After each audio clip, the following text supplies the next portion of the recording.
모닝 인사이트 시간입니다. 요일별로 저희 전문가들의 시각 함께 체크해보고 있는데요. 수요일인 오늘은 유한타증권의 송태영 과장님 함께합니다. 과장님 안녕하세요. 네, 안녕하세요. 네, 간밤에 뉴욕 증시 일단 좀 쉬어가는 흐름을 기록했었는데요. FOMC 의사록 발표도 있었고 좀 이슈들 어떻게 체크해볼까요? 네, 말씀하신 것처럼 사실 이번 주가 블랙 프라이데이 때문에 사실상 빠르게 장이 끝나게 되잖아요. 그쵸, 네. 3.5일 정도밖에 열리지 않게 되는데 오늘 사실상 가장 주요한 이벤트 두 개가 모두 다 나왔다라고 보시면 될 것 같고요. 네. 뭐 생각보다 시장에 영향을 미치는 부분은 적었었는데 어쨌거나 이번 주에 가장 주목되던 이벤트였으니까 그런 부분에서 어떤 내용이 나왔고 관련돼서는 어떻게 시장이 반응했는지 이런 부분은 좀 체크를 하시는 게 필요하지 않을까라고 생각이 되고 있습니다. 네. 그래서 말씀을 하신 것처럼 FOMC 의사록에 대한 내용을 좀 보게 되면은 이 CNBC에서는 일단은 금리 인하 관련돼서는 검토한 적도 없었다라는 네. 것이 이제 보도의 내용으로 나왔었고요. 역시나 인플레이션은 방향성에 대한 초점을 먼저 맞추게 되면서 목표치인 2%가 확신 전까지는 통화정책 관련돼서는 이 제한의 기조를 계속적으로 지속을 하게 될 것이다라고 언급을 했던 부분이 있었습니다.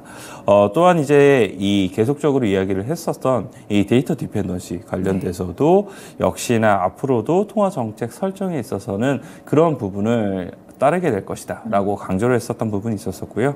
이 장기물 국채 수익률이 사실상 상승이 나오게 됨에 따라서 그에 따라서 사실상 많은 부분에 또 영향을 받았던 만큼 그런 부분에 있어서도 면밀하게 우리가 모니터링을 하겠다라고 얘기를 했습니다. 네. 그리고 다만 이제 이 경제 성장률 관련돼서는 4분기 때 경제 성장률이 조금은 이제 떨어질 수 있다라는 우려감이 이제 나오기 시작을 했었었고요. 그리고 이제 상업용 부동산 관련된 부분, 이제 유가 급등 등의 요인을 들게 되면서 경기 침체의 가능성을 계속적으로 좀 언급을 했던 부분이 있었습니다. 네. 이에 따라서 시장에서는 또 안 좋게 받아들이는 것이 아니냐라는 우려감도 상당히 높았었는데 생각보다는 시장에서 받아들이는 건 차분했다라는 평가가 대부분이었었고요. 사실상 금리에 대한 부분을 보게 된다 하더라도 금리가 거진 움직임이 없었었고 오히려 하락을 나왔던 부분이 있었었고요.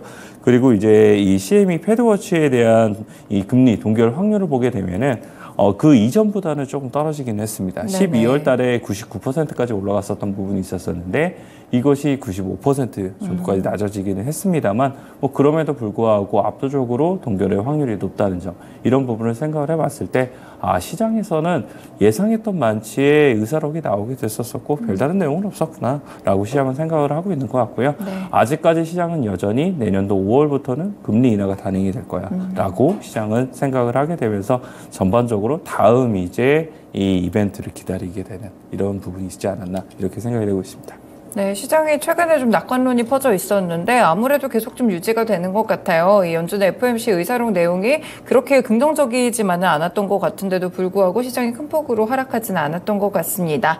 뭐 개별적인 종목으로 들어가 보면요, 로우스 이 종목은 좀 어떤 종목일까요?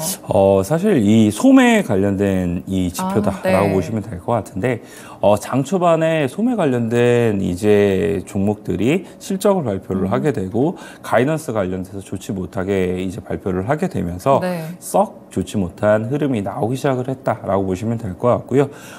먼저 로스부터 말씀을 드리게 되면 3% 하락을 하게 됐었는데 역시나 실적 관련돼서 3분기 실적이 매출액 같은 경우에는 컨센서스를 하회하는 이런 흐름이 나오게 됐고요. 네네. EPS는 컨센서스를 상회하는 이런 흐름이 나왔지만 결국은 가이던스 관련돼서 그 이전의 가이던스를 제시를 했던 것보다 역시나 낮추게 되면서 네. 좋지 못한 흐름이 있었다라고 보시면 될 것 같고요. 두 번째로 이제 베스트바이 같은 경우에도 보게 되면은 결론은 이제 가이던스 관련돼서 다시 한 번 더 낮추게 되는 이러한 흐름이 나왔던 부분이 있었었는데 네. 그 외에도 보게 되면 뭐 아메리칸 이글이라든지 아베크롬비라든지 그리고 이제 이 스포츠 갑자기 제가 생각이 안 나는데 종목 네. 이름이 같은 경우에도 물론 이 관련돼서 실적에 대한 부분은 약간씩 좀 다를 수 있는 부분이 있기는 하겠지만 네. 그럼에도 불구하고 전반적으로 소매 관련된 종목들에 대한 실적 자체가 썩 이제 우수하게 받아들이지 못했던 부분이 있었었고 네. 우려감이 더 또 높아짐에 따라서 좋지 못한 흐름이 나오기 시작을 했다라고 보시면 될 것 같고요. 관련돼서도 월가의 의견은 상당히 많아지고 있는데 이 무디스 같은 경우에는 소매 섹터 실적 발표를 통해서 소비 위축이 드러나기 시작을 했다라고 언급을 했습니다. 네. 이 연말 성수기 소비 활동 둔화가 반복적으로 확인이 될 거고 이는 투자 심리에 크게 압박을 미치게 될 것이다라고 얘기를 했었었는데 사실 이제 이 주 후반 그리고 다음 주 초까지 하게 되면은 블랙 프라이데이 그리고 사이버 먼데이까지 연결이 되게 될 건데 그때 과연 소비에 관련된 부분이 얼마만큼이나 더욱더 잘 나올 수 있겠느냐. 네. 여기에 대한 이제 우려감이 더욱더 높아진다라고 보시면 될 것 같고요. NPL 파이낸셜 같은 경우에는 이 관련돼서 소비 지출이 실망스러울 가능성이 있다라고 언급을 하게 되고 이 소비 지출 실망은 결국은 미국 증시 연말 랠리에 악영향을 줄 수도 있다라고 언급을 했습니다. 그리고 키뱅크 같은 경우에는 더 세부적으로 얘기를 했던 부분이 있었었는데 이 소비 전망이 불투명한 카테고리에 관련돼서 언급을 했던 네네. 부분이 있었습니다. 특히 가구라든지 아니면 가전제품 관련돼서는 썩 좋지 못한 소비에 대한 전망이 예상이 되고 있다라고 언급을 하게 되고요. 베스트바이 아까 말씀을 드린 그 실적 발표한 기업인 베스트바이 같은 경우에도 이러한 전망이 있어서 좋지 못할 것이다라고 얘기를 했고요. 네. 뭐 빅로치라든지 아니면 RH 같은 경우에도 이러한 부진한 전망이 예상되는 만큼 좀 보수적인 관점을 가져야 된다라고 언급을 하고 있습니다.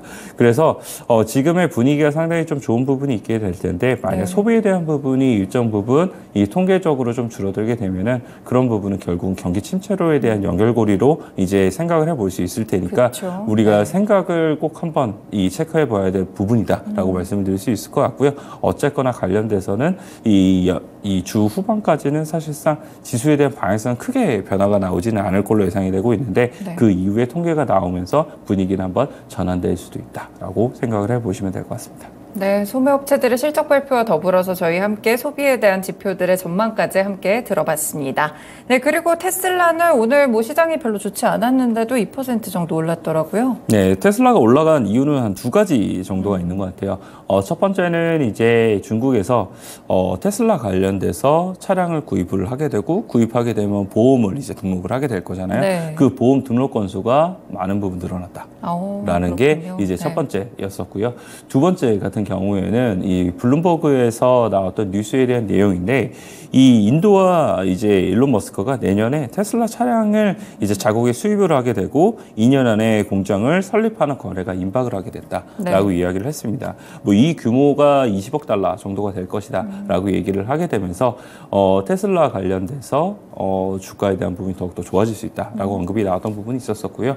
일부에서는 이제 이 사이버 트럭이 11월 달부터 인도가 시작이 되게 될 거잖아요. 네. 그런 부분에서 다시 한 번 더 테슬라에 대한 차량이 많은 부분 판매가 되기 시작을 하게 될 거고 이에 따라서는 이제 4분기 실적이 최대를 기록을 할 수도 있다라고 언급을 하고 있습니다. 지금 네. 그래서 테슬라가 사실상 이제 연간 판매 대수를 180만 대 정도를 이야기를 하고 있었었는데 그 관련돼서 달성을 하기 위해서는 4분기 때 46만 대 정도로 판매를 해야 되거든요. 네. 그 부분을 충분히 달성을 할 수 있지 않겠느냐라는 의견이 더욱더 많아지고 있다라고 좀 보시면 될 것 같고요.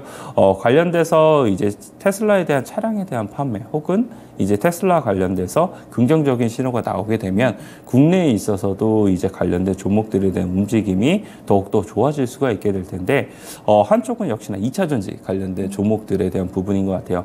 다만 이제 2차 전지 관련된 종목들 같은 경우에는 요즘 에코프로 머티리얼즈가 사실상 시장의 거래대금을 모두 다 가져갈 정도로 거래대금이 상당히 많은 부분이 이제 차지를 하고 있는 부분이 있게 될 텐데 네. 요 근래 움직임은 확실히 에코프로 머티리얼즈가 이 상한가에 진입을 하고 난 이후에야 그 이전에 많이 움직였었던 에코프로 그룹주라든지 아니면은 양극재의 상위 종목들이 더욱더 상승폭을 많은 부분 키워나갔다는 점을 생각을 해봤을 때는 그 전까지는 오히려 못 움직이는 이제 부분이 생기게 될 거잖아요. 네. 그런 부분에 있어서 지금 수급적인 부분이 약간 이 맞물려 있는 부분이 있다라고 보시면 될 것 같고요.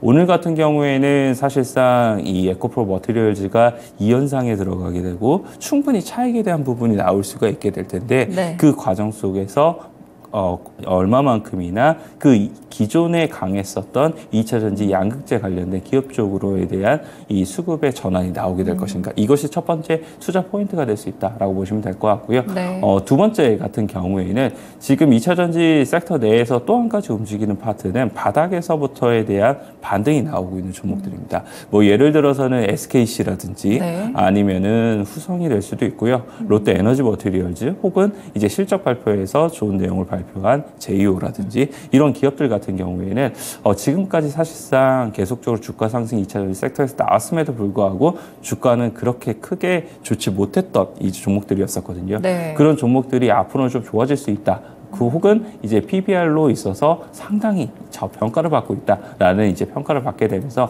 바닥에서부터에 대한 반등이 계속적으로 이루어지고 있는데 여기도 이제 이런 부분이 계속 될 것인지 이게 두 번째 포인트가 될 수 있다라고 보시면 될 것 같습니다. 그래서 2차 전지 관련된 종목들의 움직임이 어떻게 나오는지에 따라서 우리는 지금은 대응해야 하는 부분이 더욱더 필요하다라고 보시면 될 것 같고요. 또 한 가지는 이제 부품 관련된 종목들인 것 같아요. 네. 사실상 요즘 테슬라 관련돼서 부품 관련된 종목들에 대한 주목도가 정말 오랜만에 다시 한번 나오기 시작을 하게 되었다라고 보시면 될 것 같고요. 명신산업 같은 경우에도 관련된 뉴스가 나오게 되면서 지금 반등이 계속적으로 좀 이어지고 있는 부분이 있고요. HYTC 같은 경우에도 테슬라에 대한 방문이라든지 이러한 이제 뉴스가 나오게 되면서 어제 큰 폭의 상승이 나왔다는 점, 이런 점을 생각을 해봤을 때는 확실히 이쪽에 대한 투자의 아이디어도 더욱더 시장에서는 활용을 하고자 노력을 하고 있구나라는 부분을 생각을 해보면 좋을 것 같고요. 관련돼서도 관련된 종목을 더욱더 확장해서 찾아볼 필요성이 있다라고 말씀드리도록 하겠습니다. 네, 알겠습니다. 테슬라의 이런 판매량 증가가 될 수 있지 않을까, 이런 힌트 속에서 2차 전지 관련 종목들의 투자 심리 그리고 투자 전략까지 함께 알아봤습니다. 그리고 오늘은 반도체 지수를 보려면 엔비디아의 실적부터 좀 체크를 해봐야 될 것 같은데 좀 애매하더라고요. 컨센서스를 상회하기는 했는데 주가는 좀 밀리고 뭐 칩 우려도 있었던 것 같고요. 어떻게 좀 보셨을까요? 일단 말씀을 하신 것처럼 사실 실적은 정말 슈퍼 어닝 그쵸, 서프라이즈예요. 사실상 뭐 전년도 대비 그리고 컨센서스 대비 뭐 이런 부분을 다 생각을 해봤을 때는 이런 실적이 나오고도 못 움직이게 말이 되는 건가? 라는 부분을 맞아요. 생각을 해볼 네. 수 있는 것 같고요. 사실상 이런 부분에 일정 부분은 기대가 됨에 따라서 주가가 사실 전고점 부분까지 올라왔을 텐데 그런 부분에서 어떻게 반응을 할지에 대한 부분을 조금 더 지켜봐야 되는 부분이 필요하다라고 보시면 될 것 같습니다.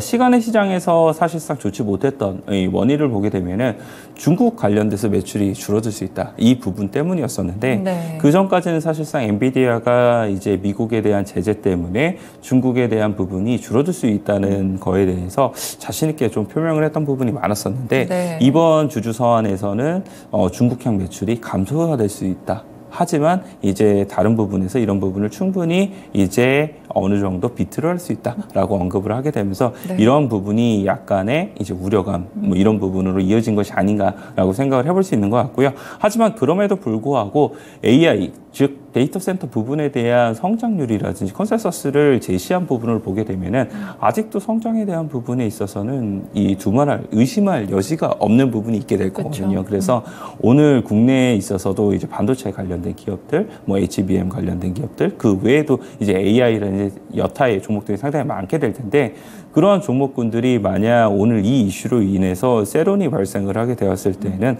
다시 한 번 더 분할 매수로서 대응을 하기에는 좋은 타이밍이 될 수 있지 않을까라고 생각을 하고 있고요. 네. 또한 이제 관련돼서 생각을 해볼 수 있는 거는 이제 엔비디아 관련돼서 이런 부분이 더욱더 나오게 되면 과연 끝까지 SK 하이닉스만 고집을 할 수 있겠나. 라는 그쵸. 부분과 네. 함께 이제 삼성전자가 더욱더 이 부분에 있어서 합류를 하게 시작을 하게 될 텐데 그런 부분에서는 또한 이제 삼성전자에 대한 이제 벤더들이라든지 이런 부분도 충분히 한 번 더 봐야 된다라고 보시면 될 것 같고요.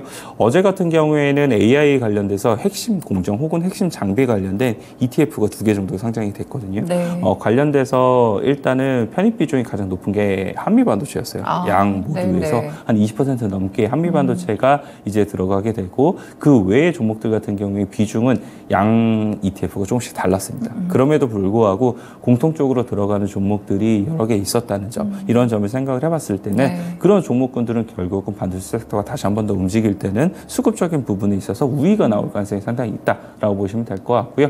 대표적인 종목으로는 ISC라든지 아니면 이오테크니스라든지 이런 종목군들이 있었으니까 그런 종목군들을 계속적으로 체크할 필요가 있다라고 보시면 될 것 같습니다. 네, 엔비디아 실적 뚜껑도 열렸으니까요. HBM과 관련된 종목들 오늘 정규장 흐름까지 함께 체크해 보시면서 관심 가져보시면 좋을 것 같습니다. 네, 그리고 반도체 종목들 가운데서 웨스턴 디지털은 한 2% 정도 하락했던데 뭐 이유가 있었을까요? 웨스턴 디지털의 이유가 따로 있다는 건 아니에요. 사실 뭐 AMD 같은 경우에도 마이크론 테크놀로지 같은 경우에도 오늘 2% 정도의 하락이 그냥 다 나왔었거든요. 네네. 필라델피아 반도체 지수 자체가 엔비디아 실적을 앞두기 전에 이제 어느 정도 나는 일부 이 현금화를 하겠다라고 이제 생각한 부분에서 빠졌다라고 보시면 될 것 같고요. 의견만 놓고 보게 됐을 때는 역시나 이제 업황에 대한 개선에 대한 이제 골드만삭스에서 긍정적인 의견을 피력을 하게 되면서 네. 더욱더 좋아질 수 있다라고 이야기를 하고 있습니다. 이 낸드 관련돼서 사실상 업황에 대한 부분이 디램만큼의 이런 이 사이클을 타는 부분은 아니기는 하지만 그럼에도 불구하고 계속적으로 수분기 동안 좋아질 가능성이 상당히 높아지고 있다라고 언급을 하게 되면서 지금 상당히 이 웨스턴 디지털에 대해서 긍정적으로 의견이 변화되고 있다라고 얘기를 하고 있고요. 투자 의견 같은 경우에는 그럼에도 불구하고 매도에서 중립을 한 단계 이제 상향 조정을 했고요. 네. 목표 주가 같은 경우에 상향 조정을 했습니다만 그럼에도 불구하고 아직까지는 이제 업황의 턴어라운드가 나오기 시작을 하게 됐고 여기서에 대한 부분을 긍정적으로 바라보자. 이 정도로서만 보시는 게 맞을 것 같습니다. 네, 알겠습니다. 반도체 섹터에 대한 의견까지 들어봤습니다. 어제 국내 증시는 상승했었는데 오늘은 뭐 뉴욕 증시 영향받아서 하락할까요? 일단 시작은 하락으로 출발을 할 수밖에 없어요. 야간 선물 자체가 한 0.5% 내외의 이 하락을 보였었기 때문에 그런 부분에서 하락을 일단 출발을 할 것으로 예상이 되고 있고요. 일단 지수에 대한 변동성은 아까도 말씀을 드렸지만 에코프로 머티리얼즈에 대한 수급의 집중도가 얼마만큼이나 자연스럽게 시장 전반적으로 풀려나가는지 네네. 이런 부분 하나 일단 봐야 된다라고 보시면 될 것 같고요. 또 한 가지는 역시나 반도체 섹터 관련돼서 계속적인 부분이 어떻게 나오게 될 것인가. 사실상 삼성전자라든지 SK 하이닉스는 그렇게 크게 걱정은 안 해요. 요즘 워낙 이제 외국인 투자자들이 이런 수급 자체가 좋았었기 때문에 그렇죠. 그런 부분에 있어서 걱정은 안 하는데 이 소부장 관련된 기업들은 또 다른 논외에 대한 부분이니까 관련돼서 얼마만큼이나 정말 국내 시장에서는 세론으로 대응을 하는지 아니면 이것을 그냥 별다른 이슈가 아니야라고 하고 그 이후부터 더욱더 움직이게 될 건지 여기에 네. 대한 부분을 아침 시장에서는 꼭 봐야 된다라고 말씀드리고 싶고요. 마지막으로 종목에 대한 부분은 아까 테슬라 관련돼서 말씀을 네. 드렸으니까 이 테슬라 관련된 종목 중에 하나가 이제 부품에서는 역시나 이 아모그린텍이라는 종목이 있습니다. 사실 부품보다는 소재적인 측면이 더욱더 맞다라고 보시면 될 것 같은데 네. 그 이전부터 이제 테슬라에 납품을 하게 되는 고효율 자성 소재 이러한 이제 컨셉에 의해서 주가가 오르락 내리락을 했던 부분이 있었었는데 네. 지금 주가의 흐름을 보게 되면은 완전 저가까지 내려가 있어요. 11,000원 부분까지 내려가 있는데 이 부분에서 이 이슈로 인해서 한 번쯤은 다시 한번 튀어오를 가능성이 있다라고 보시면 될 것 같고요. 그 이전에도 계속적으로 이러한 부분에 포커스를 맞추게 되면서 실적이 상당히 좋아질 거다라고 얘기를 했었었는데 이 회사가 제시를 한 것보다 늘 실적이 좀 못 나왔어요. 네. 그런 부분을 생각을 해봤을 때는 내가 이거를 관련돼서 길게 끌고 가기보다는 이 이슈로 인해서 한번 이제 변동성이 발생을 하게 되면 그것을 통해서 수익 실현을 하게 나오는 이러한 전략을 사용하는 것이 훨씬 더 바람직해 보인다라고 말씀드리도록 하겠습니다. 네, 알겠습니다. 관련 종목으로 아모그린텍까지 함께 들어봤습니다. 오늘 말씀 고맙습니다. 네, 감사합니다. 네, 이렇게 모닝 인사이트 시간 오늘은 유한타증권의 송태현 과장과 함께했습니다. 이제 FOMC 의사록 엔비디아 실적까지 뉴욕 증시에서 볼만한 이슈들은 이번 주 빠르게 다 발표가 끝났는데요. 국내 시장 최근에 수급 흐름 좋은 가운데 종목별로는 어떤 식으로 반영될지 오늘 정규장에서 흐름 체크해 보시길 바라겠습니다. 지금까지 다양한 투자 판단에 도움이 되는 말씀들 함께 전해드렸는데요. 특정 종목의 상승 하락을 보장하지는 않습니다. 네, 오늘 장 투자 잘하시길 바라겠습니다. 모닝쇼 마칩니다. 고맙습니다.